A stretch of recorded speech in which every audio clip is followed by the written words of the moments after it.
Good afternoon everyone. आवाज आ रही है सभी को मेरी? आ रही है सर। भैया स्टूडेंट्स कहाँ गए? एग्जाम है क्या आज?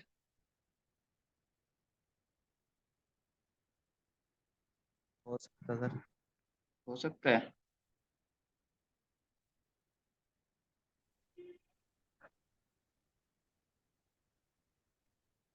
अटेंडेंस बोल रहा हूँ जिसकी मैं लगा रहा हूँ, ठीक है। निपुण,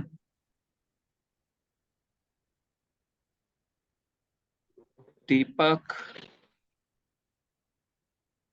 यस सर।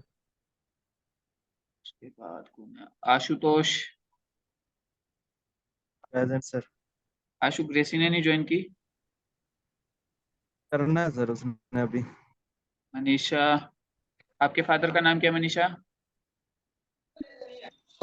संजय, कितनी बार बताना पड़ेगा? अरे दो मनीषा है ना, तो मैं कंफर्म करता हूँ। कोमल, उसके बाद पूजा। पूजा नर्सिंग।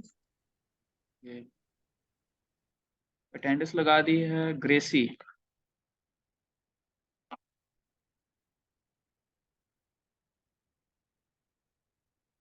और किसी की रह गई है क्या अटेंडेंस?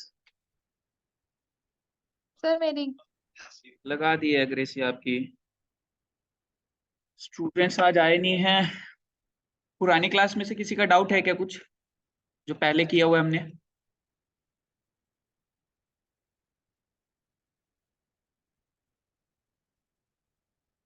कोई डाउट है?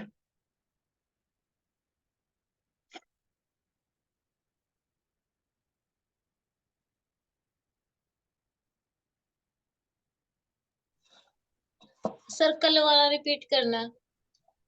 कल वाला रिपीट करना है। कल ज्यादा कुछ करवाया नहीं था। कल जो करवाया था हमने, हम लोगों ने बेसिकली टाइटल ऑप्टिमाइजेशन के जो बचे कुचे टिप्स थे। फॉर एग्जांपल हमें जो है डिस्क्रिप्शन के अंदर हम लोग अगर सीटीए ऐड कर दें। सीटीए का मतलब बताया था क्लिक टू एक्शन, मतलब कुछ ऐसा जैसे इंक्वायरी नाउ, ठीक है, क्लिक नाउ, एनरोल नाउ, इस तरीके का कुछ ऐड कर दें तो वो ज्यादा इफेक्टिव बन जाता है, ठीक है।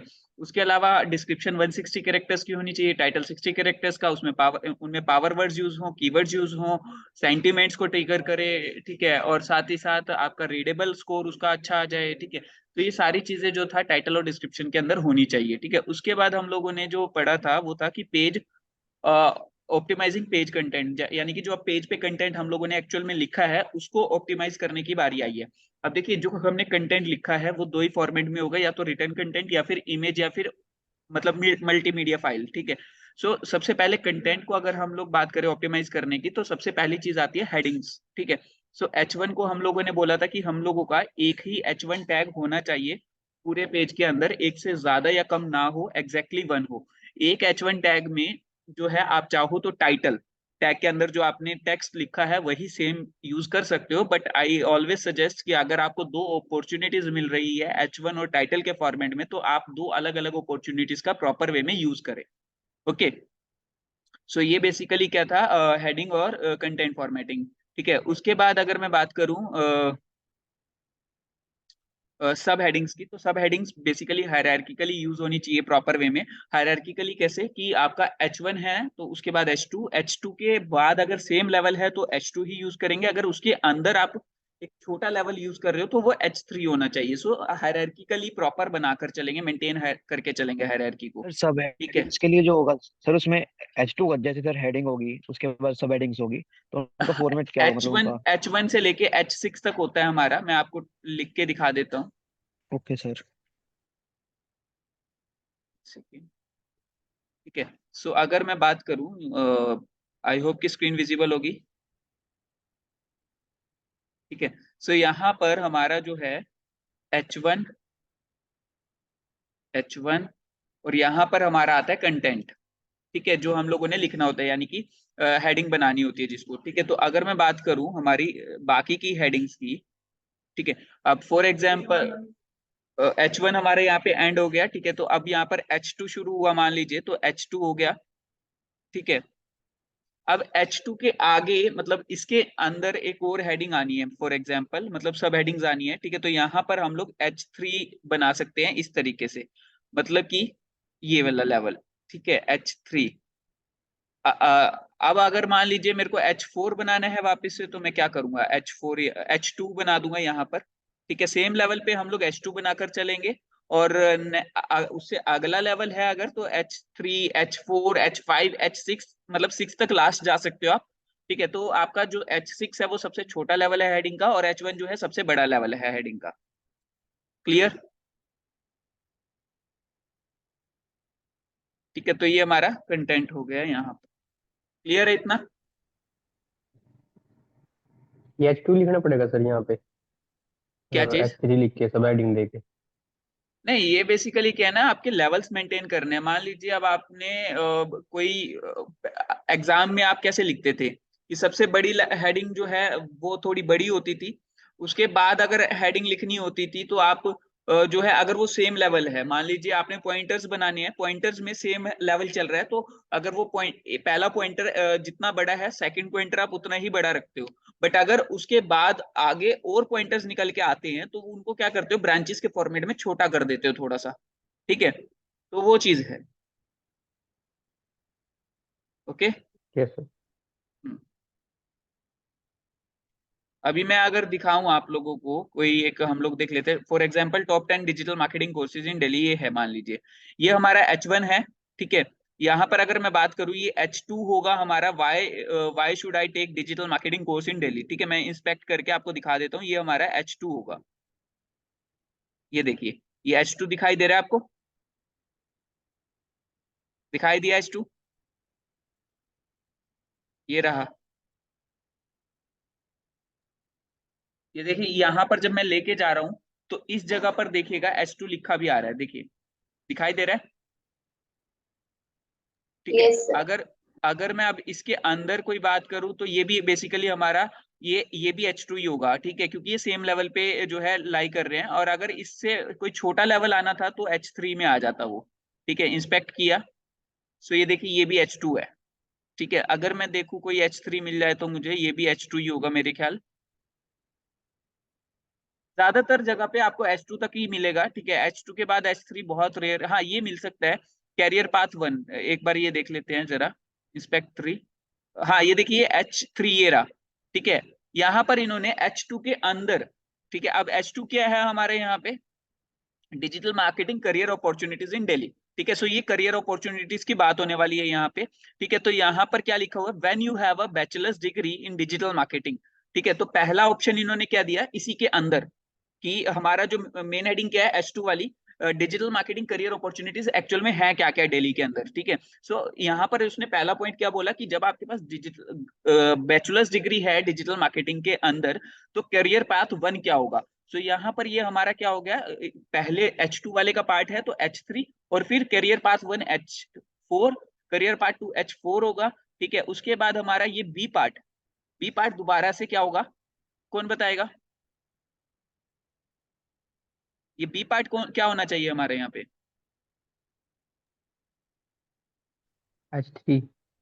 H3, ठीक है। H3 ही होगा, यहाँ पे दिखा देता हूँ मैं आपको इंस्पेक्ट करके जरा। ये देखिए, ये H3 दिखाई दिया आपको, ठीक है। सो हमारा अगला पार्ट जो करियर पाथ 1 होगा वो H4 होगा। अभी समझ आया कि कैसे हमें हायरार्किकली जो है ये काम करके चलना है? क्लियर है इतना? थोड़ा कॉम्प्लिकेटेड तो है सर, बाकी हो जाएगा धीरे हाँ, धीरे। मतलब जब आप कंटेंट लिखना ये तो शुरू प्रैक्टिस करोगे, प्रैक्टिकली थोड़ा करेंगे तो कर। तभी होएगा थोड़ा ये। हाँ कंटेंट करने के बाद प्रैक्टिकली ही आपको थोड़ा लिखना इसका पड़ेगा। पता लगेगा। क्या कह रहे हो निपुण? लिखने के बाद ही थोड़ा इसकी प्रैक्टिस होगी सर। सर इसको जब हाँ करेंगे ना, जैसे लिखेंगे तभी इसके थोड़ा अच्छे से समझ आएगा, पूरा बिल्कुल, प्रॉपर एक मतलब दो बार आप ही खुद करेंगे। सोचिए ना। अब यहाँ पर क्या ऑप्शन चल रहा था, देखिए यहाँ पर अगर मैं बात करूं, H2 जब तक चल रहा था, क्या क्या चल रहा था, 10 best digital marketing courses in Delhi and reviews, मतलब विद रिव्यूज। अब यहाँ पर ये क्या है हमारा H1, क्योंकि ये मेन हेडलाइन है जिसके ऊपर सारा कंटेंट चलना है, जिसके अराउंड सारा कंटेंट चलना है हमारा, ठीक है। आफ्टर दैट वी सी है H2, ठीक है। H2 कैसे है यहाँ पर, first why should I tech digital marketing course in Delhi, मतलब मुझे डिजिटल मार्केटिंग कोर्स लेने की नीड क्यों है दिल्ली में, ठीक है। तो ये H2 है, ठीक है। उसके बाद क्या है, अब कैसे आप right digital marketing course choose करोगे जो कि आपको सूट करेगा, ठीक है।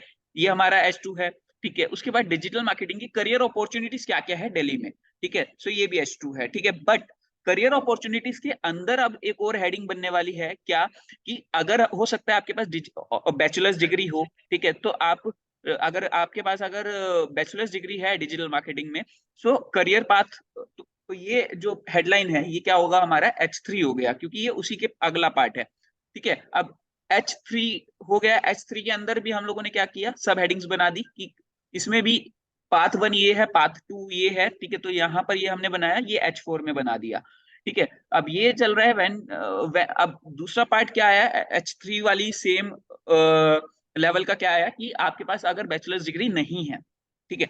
सो पहला है बैचलर्स डिग्री है, दूसरा है नहीं है, ठीक है। और दूसरा नहीं है वो भी H3 हो गया, लेकिन उसके बाद जो ऑप्शंस खुलेंगे, करियर पाथ 1, करियर पाथ 2, ये हो गया हमारे H4। क्लियर हुआ? सर अभी जैसे क्लियर है? कि सर हम जैसे आपने ये बताया, जैसे इसमें हेडिंग बना रहे हैं सर, तो हम्म सर हेडिंग के अंदर सब हेडिंग के लिए जैसे हमने H3 में सब हेडिंग्स बनानी है, तो सर हम्म। उसमें H4 क्यों लिखे हैं सर आपने, जैसे बताया H3 के अंदर H4? मैंने आपको बताया ना कि हायरार्की मेंटेन करके चलनी है, ठीक है। अगर H1 के अंदर, क्योंकि H1 के अंदर पूरा कंटेंट आ रहा है, सो दैट्स वाई H1 जो है सिंगल ही होगा एक पेज के लिए। अब H2 के अंदर अगर कोई कंटेंट आने वाला है और उसमें भी हेडिंग बन रही है, तो उसको H3 में यस सर, बनाएंगे। अगर H2 H3 में में बनाएंगे, ओके सर। अगर अगली हेडिंग बननी है H2 के अंदर ही, H2 के अंदर ही, तो वो ओके सर। H3 बनेगी। बट अगर H3 के अंदर हेडिंग बननी है तो वो क्या होगी, H4 हो जाएगी। समझे? यानी कि पहले ओके सर। H1, फिर H2, फिर उसके बाद H3 आ गया, फिर उससे आगे H4 आ गया, ठीक है। बट अगर सेम लेवल पे आ रहा है तो H2 ही रहेगा वो। क्लियर? सर और अगर H1 में बननी होगी तो सर जैसे H1 के अंदर तो H1 हमने उसमें बनाना ही नहीं है ना। H2 आ H1 जाएगा। मैंने आपको बताया है कि अच्छा, हमारा H1 में नहीं एक पेज, बनानी। हाँ H1 जो ओके है सर, वो हमारा मेन एक रहेगी। पेज पे एक ही होगा, ठीक है। तो जब हम लोग on page okay sir. Optimization, मान लीजिए हम लोग ऑन पेज को चेक करते हैं, मतलब एक कोई वेबसाइट आई हमारे पास एसईओ करवाने के लिए। So first of all will analyse और ऑडिट द वेबसाइट, ठीक है। सो हम लोग ऑडिट करेंगे वेबसाइट को, और ऑडिट करने में हम लोग ये देखेंगे कि हमारी जो चेकलिस्ट है क्या वो मतलब उससे कोई मैच कर रहा है या नहीं कर रहा है, कितना काम इसके अंदर होगा। फॉर एग्जाम्पल, अब हम लोगों को पता है कि H1 एक ही यूज होगा, लेकिन अब कोई डेवलपर था, वेबसाइट जिसने बनाई वो डेवलपर था, उसको नहीं पता एसईओ के बारे में। उसने क्या किया, अपना बोल्ड टेक्स्ट को बड़ा दिखाने के लिए 2 बार H1 यूज कर दिया। बट उसकी सिर्फ फेशियल वैल्यू को हम लोग जो है नहीं देख सकते। हम लोगों को ये भी देखना पड़ेगा कि इसके ऊपर अगर हम 2 H1 यूज कर रहे हैं तो एसईओ पे क्या इफेक्ट पड़ेगा। सो दैट्स वाई हमारी रूल्स के अकॉर्डिंग H1 सिर्फ और सिर्फ एक ही होना चाहिए, क्योंकि H1 का मतलब है मेन हेडिंग, जिसके जिसके बारे में हम कंटेंट लिखने वाले हैं। सो अगर हम लोग दोबारा एक और H1 दे रहे हैं, सो वहां पर सर्च इंजन को एक कंफ्यूजन क्रिएट होगा कि ऊपर भी एक, मतलब पेज का टाइटल दिया हुआ था कि वो इस बारे में है, अब दूसरा टाइटल आया वो इस बारे में हो गया। अब मैं समझू तो समझू क्या? क्लियर? क्लियर है? Yes, sir. Yes sir. Sir ठीक है। पारस के अटेंडेंस लगा दो। हाँ लगा देता हूँ। पारस।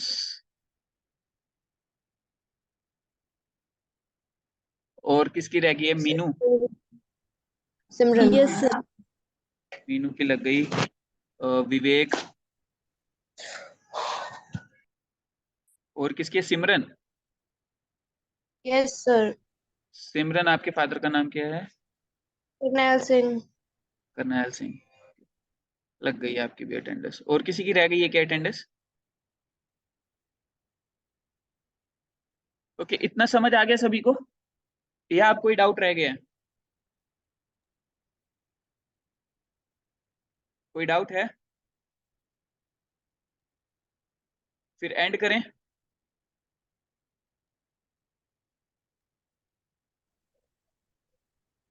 एंड करें अगर डाउट नहीं है तो? अगर डाउट है तो पूछ लीजिए। Yes sir. ओके।